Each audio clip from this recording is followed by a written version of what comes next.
প্রতিদিন সকালে সূর্যের আলো পৃথিবীকে আলোকিত করে, কিন্তু হঠাৎ করে যদি সূর্য আড়াল হয়ে যায়, যদি দিনের বেলায় রাত নেমে আসে, এই অবিশ্বাস্য ঘটনাটিই হলো সূর্যগ্রহণ। আজ আমরা জানব সূর্যগ্রহণের রহস্য, এর ধরন, বৈজ্ঞানিক ব্যাখ্যা, ইতিহাস, মানুষের বিশ্বাস এবং বিজ্ঞানীদের আবিষ্কার। সূর্যগ্রহণ হলো একটি বিরল জ্যোতির্বৈজ্ঞানিক ঘটনা। আমরা জানি চাঁদ পৃথিবীর চারপাশে ঘোরে এবং পৃথিবী সূর্যের চারপাশে ঘোরে। এই ঘোরাঘুরিতে যখন চাঁদ পৃথিবী ও সূর্যের মাঝখানে এসে পড়ে, তখন চাঁদ সূর্যের আলোকে আংশিক বা সম্পূর্ণভাবে আড়াল করে দেয়। ফলে পৃথিবীর নির্দিষ্ট কিছু জায়গা থেকে সূর্য আর দেখা যায় না। অর্থাৎ সূর্যগ্রহণ ঘটে তখনই যখন সূর্য, চাঁদ, পৃথিবী একই সরল রেখায় চলে আসে।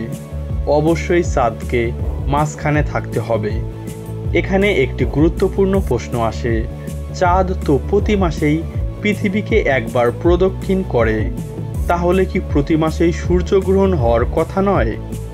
আসলে তা হয় না, কারণ চাঁদের কক্ষপথ পৃথিবীর কক্ষপথের সঙ্গে প্রায় 5 ডিগ্রি কোণে হেলে আছে। তাই বেশিরভাগ সময় চাঁদ সূর্যের ওপরে বা নিচে দিয়ে চলে যায়। শুধুমাত্র তখনই সূর্যগ্রহণ ঘটে যখন চাঁদ তার কক্ষপথের সেই বিন্দুতে আসে যেখানে সে পৃথিবী ও সূর্যের এক সরল রেখায় অবস্থান করে। সূর্যগ্রহণ মূলত 4 প্রকারের হতে পারে। সম্পূর্ণ সূর্যগ্রহণ: চাঁদ পুরোপুরি সূর্যকে ঢেকে দেয়, তখন আকাশ অন্ধকার হয়ে যায়, তারা পর্যন্ত দেখা যায়। এটি সূর্যগ্রহণের সবচেয়ে নাটকীয় রূপ। এরপর আংশিক সূর্যগ্রহণ: চাঁদ কেবল সূর্যের কিছু অংশ ঢেকে রাখে, তখন সূর্যকে অর্ধেক খাওয়া বিস্কুটের মতো দেখা যায়। এরপর আসবে বলয়াকার সূর্যগ্রহণ: চাঁদ যখন পৃথিবী থেকে তুলনামূলক দূরে অবস্থান করে, তখন আকাশে চাঁদকে ছোট দেখায়, ফলে সে পুরো সূর্য ঢাকতে পারে না। তখন সূর্যের চারপাশে আগুনের মতো একটি বলয় বা রিং অফ ফায়ার দেখা যায়। সর্বশেষ আসবে হাইব্রিড সূর্যগ্রহণ। এটি খুব বিরল একটি ঘটনা, যখন পৃথিবীর কিছু জায়গা থেকে সম্পূর্ণ গ্রহণ আর কিছু জায়গা থেকে বলয়াকার গ্রহণ দেখা যায়।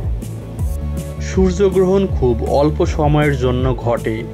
আংশিক সূর্যগ্রহণ কয়েক ঘন্টা স্থায়ী হতে পারে, কিন্তু পূর্ণ সূর্যগ্রহণ কখনো 7 মিনিটের বেশি স্থায়ী হয় না।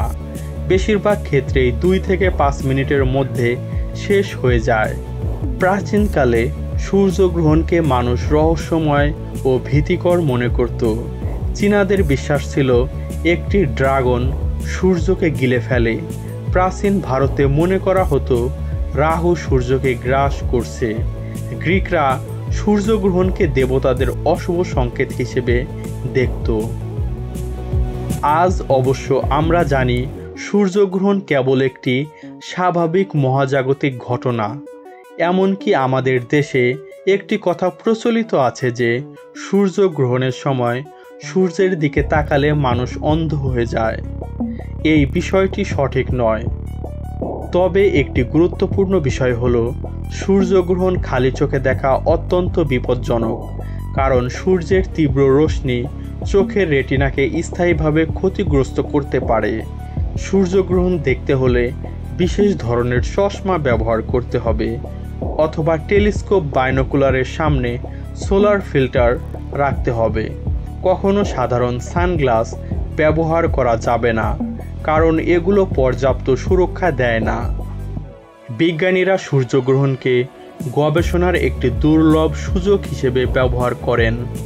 উদাহরণস্বরূপ 1919 সালে একটি পূর্ণ সূর্যগ্রহণের সময় অ্যালবার্ট আইনস্টাইনের জেনারেল রিলেটিভিটি প্রমাণিত হয়। তখন সূর্যের কাছ দিয়ে নক্ষত্রের আলো বাঁকা হয়ে আসতে দেখা গিয়েছিল।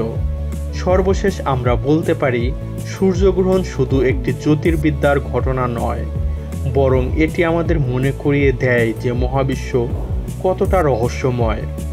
আপনি কি কখনো সূর্যগ্রহণ দেখেছেন? কেমন লেগেছিল সেই অভিজ্ঞতা? তা জানাতে নিচে কমেন্ট করুন। আজকে এ পর্যন্তই। সবাইকে ধন্যবাদ।